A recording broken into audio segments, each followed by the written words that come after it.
Hello and welcome to another update video for factory default Build, Trade, Repeat. This time we are looking at version 0.0.5.0, a new continent. In this video I'm going to take you through the newly added mid-game goals, as well as go through the items required to reach those goals. I'll also be covering the newly added countries and the new resources that come with them. We'll go over the market overhaul, as well as the quality of life navigation changes. We'll go through the numerous bug fixes, and finish with a look at what is coming in the future. For the most part, I will be reading from my patch notes and showing you what it all looks like in game. If you want to play the game for yourself, you can do that for free at searchet.itch.io/fd. And if you find that you want to hear more about my game as it develops, don't forget to like the video and subscribe to my channel. It helps out a great deal. Alrighty, let's get to it. Usually in these videos we start a new game, but since most of what I'm going to talk about takes place once the player has a healthy profit, we are going to hit continue to enter a game already in progress. A small addition is this loading screen. It's not very interesting, but the alternative was quite a jarring experience for the player. It was best to cover it up. Let's continue to the contracts menu and take a look at the moved objectives panel. It was removed from the news panel as it didn't make much sense to have it there. But what we are truly looking for is this Uncle Ian panel. It looks like we have some things to do before it is available to us. These objectives are in place to ensure that the player is ready to take on what is going to be asked. Otherwise, it is easy to fall into a death spiral trying to complete the objectives he is going to ask for. I took the liberty of building all of the seaports, but I do need to buy back all of the shares in the company. If you don't know, the story begins mentioning that Uncle Ian has a 50% share in the company, and he is asking you to buy him out sooner rather than later. Before the current version, Uncle Ian didn't take any profits in the company, but that is no longer the case. If you see any yellow numbers, that means Uncle Ian has taken his share. Lucky for us, this is the goal we are set out to accomplish, so we will just buy them back. Another small change is the ability to click and drag multiple shares rather than having to click on them one at a time. That goes for the loans tab as well. Now that we have ownership in all the shares, our numbers turn green and we can be assured that we are keeping all of our profits. Now let's go back to the Uncle Ian screen and we will see that we only have one goal left. Visit the Republic of Ultima Mundi. So, here we have some ships congregating in the Pacific Ocean. This is what we are looking for. I'll let you read for yourself what he is saying, but basically, Uncle Ian is building a massive island, and he needs us to provide the materials necessary to do so. Now Uncle Ian's objective screen has turned into this set of goals. We start at tier 0 of 20, and within each tier there are sub-tiers. Simply all we have to do is ship these goods to Uncle Ian, and when we do, we can complete each goal, collect our meager stipend, and continue to the next goal. This island, when it is complete, will be called the Republic of Ultima Mundi, RUM or RUM for short. Storage on RUM is effectively infinite, but anything sent here becomes property of Uncle Ian, so nothing can leave and nothing can be sold at the market. This first tier is simply filling in the island with raw materials and keeping the imported workers satisfied. As you can see, there is a ridiculous amount of basalt needed to complete this first goal. I suggest starting with this and letting it run in the background while you work on other goals. Because there was more basalt needed in the game, I added fertility to several countries to make it more feasible to do. Let's head to India to start. I would like to send an absurd amount of basalt that way, otherwise completing the goal is going to take forever. So, if I can make a shipment a day to depart from here and make its way there, we will have a great start. So I'm going to build a couple of warehouses and upgrade them until I have enough free inventory to fill 2 cargo ships. A reminder that cargo ships in this game can hold 200,000 tons of raw goods. Then we will build a basalt mine. Then we will upgrade it so that we are making as much as possible per day. That brings us to the next change, and that is all buildings now have a level cap of 10. Before this update there was no level cap, but it seemed to me like there needed to be some sort of limit. Exponential growth gets out of hand, as I'm sure you can imagine. So we will need some mines to get what we want. Alright, now we will send those ships every day. While those are in full swing, we will check out the next important addition, and that is the new type of transport, freight trucks. From Spain, I have freight trucks bringing grapes to the USA to sell. Freight trucks are the cheapest, slowest, and smallest form of transport in the game. This will allow early game trade to make more sense, and allow the player to take on contracts without having to suffer through years of high transport costs. This will likely be the foothold players will need to start trading before diving into trains, ships, and airplanes. Trucks can hold 10 tons of freight and travel 600 kilometers a day. They also only cost $1,200 per day. In addition, they don't require a new building. They are managed from warehouses.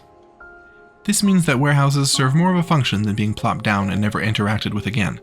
Upgrading the warehouse does what it did before, doubling storage, and it also adds 2 export slots like the other transport buildings. Obviously, trucks aren't going to cross the ocean to Rum, but they should help with nearly every other country. Let's check back on our Basalt. It looks like we're going to have a long way to go before we can complete that goal, but let's look at what else we are going to need to supply. For the next sub-tier, we are going to need concrete and steel beams. Nothing new there. Here we have some new items in the game. I'll go through them fairly quickly. First, we have diesel fuel. This is something that is going to be needed a lot until power is being generated on the island. Fuel will be required for facilities and for heavy machinery to operate. Next new item we have is the IE crane, which requires IE chassis frame, IE diesel engine, IE hydraulic system, IE arm assembly, which is a new item, IE cabin assembly, and IE control electronics. Then we have the barge, which requires hull plates, which is a new item, steel beams, steel plates, steel rods, steel bolts, and marine paint, which is also a new item. Then we have the towboat, which requires hull plates, IE diesel engine, propulsion system, which is a new item, IE cabin assembly, IE control electronics, and marine paint. That is all for this sub-tier. Let's check out the next one. A new item here is the IE diesel fuel generator, which requires an alternator, which is a new item, aluminum frame, IE cooling system, IE control electronics, and an IE fuel tank. That's all for this sub-tier. Let's check out the next one. New items here are lumber, which is made from timber. This was a tiny change. I renamed wood to timber in order to differentiate the various things people could call wood. We also have PVC pipes, which is made from PVC. Let's check on the next sub-tier. First new item we have is frozen meals, which requires beef, potatoes, carrots, peas, which is a new fertility, and plastic trays, which is a new item. Then we have bottled water, which is just made from plastic bottles. The last of this sub-tier is coffee, which is made from roasted coffee beans and paper. Let's check on the last sub-tier. We have just one new item here, and that is soap, which is made from fat and lye. Once you complete every single goal, Tier 1 will trigger, and Uncle Ian will have some instructions for you. You are free to start supplying goods to it, but there are goods that are not yet in the game, so it will be impossible to move on to Tier 2. This is on purpose and will likely be the case moving forwards as I add tiers. That is all for the new items that are needed to get to Phase 1 of the Ultima Mundi project, but that is not all this update contains. To show this in action, I'm going to enter Brazil. It was requested to me that I add the ability to click on neighboring countries in order to navigate without having to return to the globe. It's not pretty, but it works. Any of the countries added to the game can be entered if they are within the tile map of the country you are in. Let's move over to Venezuela, which is the first of 10 new countries added in this update. Venezuela has advanced production in hydroelectricity and buffalo. Bolivia has expert production in boron, lithium ore, quinoa, alpaca, and llama, which is a new item. Advanced production in antimony, gold ore, lead ore, silver ore, tungsten ore, zinc ore, potatoes, and soybeans. Chile. Advanced production in hydroelectricity, copper ore, lithium ore, and molybdenum ore. Advanced production in boron, gold ore, iron ore, potash, silver ore, apples, avocados, blueberries, cherries, and grapes. Mauritania. Advanced production in wind energy and iron ore. Mali, advanced production in gold ore, cotton, millets, and sorghum. Nigeria, export production in cassava, sorghum, and yams. Advanced production in crude oil, natural gas, niobium ore, coffee beans, palm oil, peanuts, and goats. Ethiopia, export production in teff and donkeys. Advanced production in opal, sapphire, tantalite, barley, coffee beans, sorghum, cattle, goats, and sheep. Tanzania, export production in helium gas and tanzanite. Advanced production in gold ore, bananas, cassava, sunflower seeds, sweet potatoes, and cattle. Mozambique, export production in ruby and tourmaline. Advanced production in coal, graphite, ilmenite, tantalite, and cassava. And lastly, Namibia, advanced production in diamond, fluorite, and lead ore. Since I have the fertilities open for Namibia, I will mention that this little tab has been completely redone. It looks basically the same, but now it will fill in with all fertilities in a country and not just the first 45 like it was before. This will even add a sideways scroll bar if there are too many fertilities to fit across the screen. This is just because some countries are going to collect more fertilities than others as we add items. Which brings me to the next topic, and that is new fertilities added to the game. These were all due to the new countries or because a resource was needed to manufacture the goods needed in the rum project. The new items are as follows. Sapphires, where I added expert fertility to Australia. Thorium, where I added expert fertility to India, Brazil, and Kazakhstan. Added advanced fertility to Egypt, Turkey, and South Africa. Added normal fertility to Iran, Nigeria, Thailand, and Angola. Tourmaline, added expert fertility to Pakistan. Added advanced fertility to Kenya and Indonesia. Added normal fertility to Mexico. Tanzanite, only found in Tanzania. Peas, added expert fertility to Canada and Russia. Added advanced fertility to China, India, and USA. Added normal fertility to Australia, France, Germany, Spain, and Ukraine. Teff is only in Ethiopia for now. Yams, added normal fertility to Chad and Colombia. And llamas, which provide raw milk, meat, hide, and wool, added expert fertility to Peru, added advanced fertility to Argentina and Colombia. That's it for new resources, but when combing through the items I did notice that there was a couple of raw resources that didn't have any country with a fertility to generate it, so I added fertilities to the following resources. Sillimanite added expert production to India, added advanced production to South Africa and China, added normal production to USA, France, and Peru. Flax added expert production to Kazakhstan, added advanced production to Canada and France, normal production to Russia, China, and Ukraine. Hemp added expert production to China, added advanced production to France and United States, added normal production to Canada, Chile, and Ukraine. I mentioned earlier that I added some fertility locations to Basalt. Those are Brazil and India have expert production, United Kingdom, Indonesia, and South Africa have advanced production, and Saudi Arabia, Japan, and Germany have normal production. Alright. That does it for additions to the game. Let's move on to some changes. The largest and most consequential is the market overhaul. While adding 10 more countries to the game, it became clear to me that each country having its own market doesn't make a significant gameplay difference in most cases.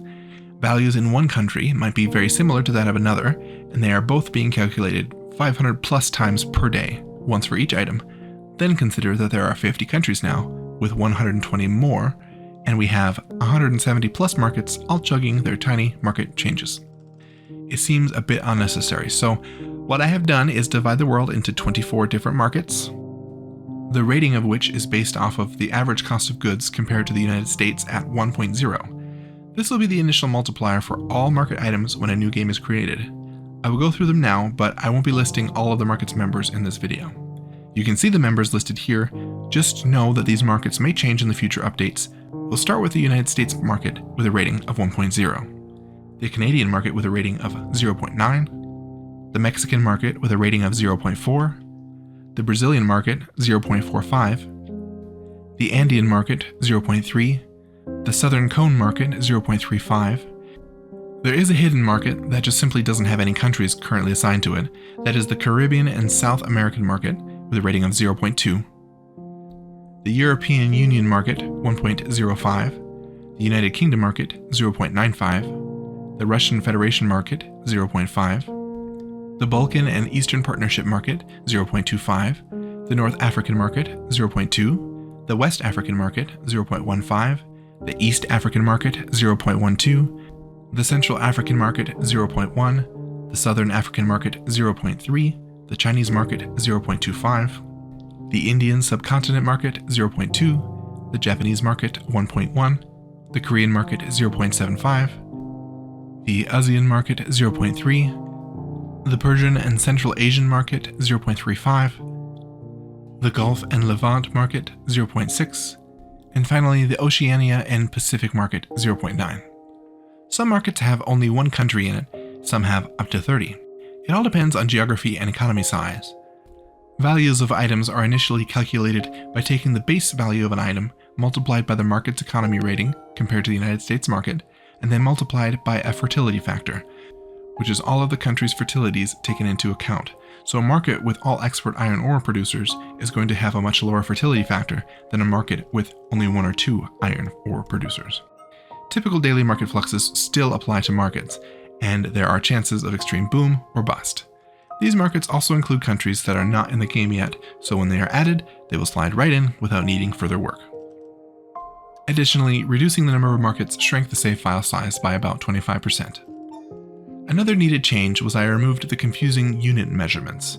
Now all items will be displayed as either T for tons or U for units. In the background, all items are still assigned with the adjusted unit labels to account for different masses, but it seems silly to confuse the player with a bunch of letters when it all just means units in some form or another. The only confusion could come from transport, where a player might have thought they could transport more per load than allowed. This has been addressed by showing the player how much can fit in a shipment by hovering their mouse over the item in the list.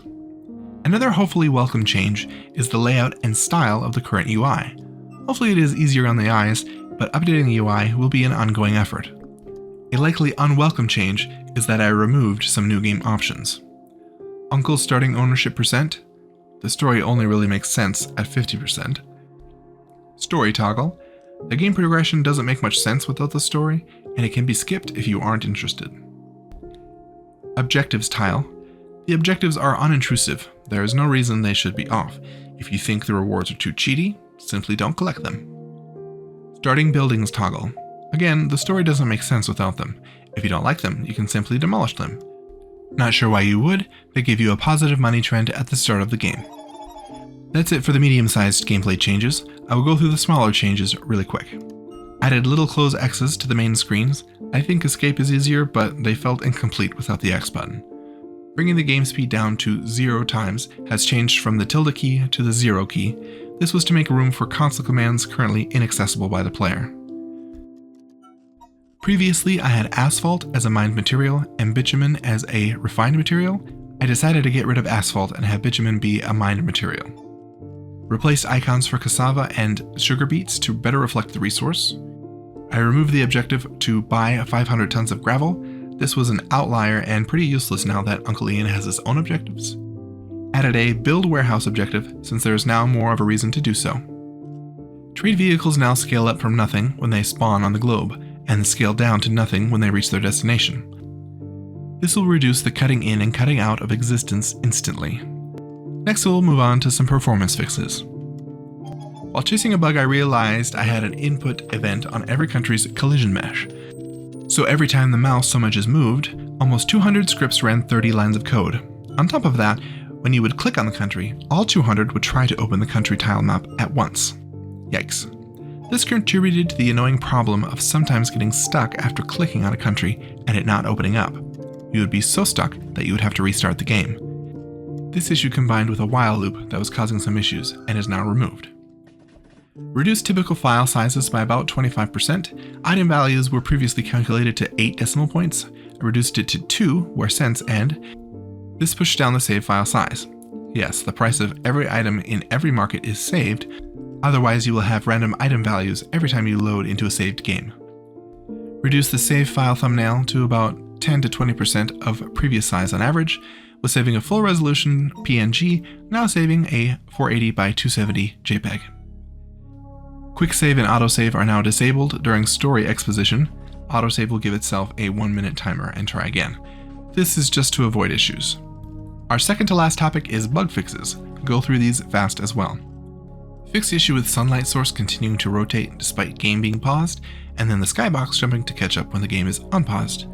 Fixed issue with new game options saying that every game was a custom game despite hitting the difficulty buttons on the top.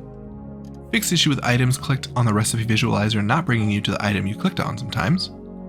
Fixed issue with airport, seaport, and train station names overriding one another when loading a saved game. This would mostly lead to trade routes that could not be deleted. Even if you delete them and can't see them, they would still run in the background. Fixed issue with story mode getting stuck. If you press the mouse down while hovered over the next button and then hit space, it would trigger twice. And if you happen to be at the end of the current story tree, Uncle Ian would stay on screen and you would have to load or start a new game. Fixed issues with demolishing buildings, changing the tile types to land. For example, you would demolish a seaport and you would lose your shore tile. Okay, lastly I'm going to cover my goals for 0.0.6.0. Uncle missions for Tier 1 and the accompanying new items needed. Global perception rating, stars and leaderboards with rivals. Your company is going to start getting ratings based on a multitude of aspects. High ratings and low ratings will have their benefits and consequences.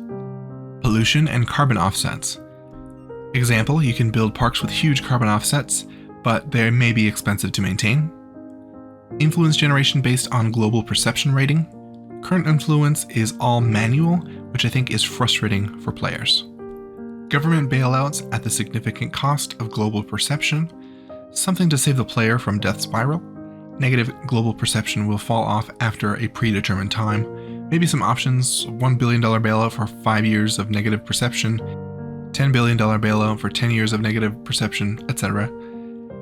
Add more countries and figure out which remaining countries will have their own tile map and inventory, and which ones will be lumped together.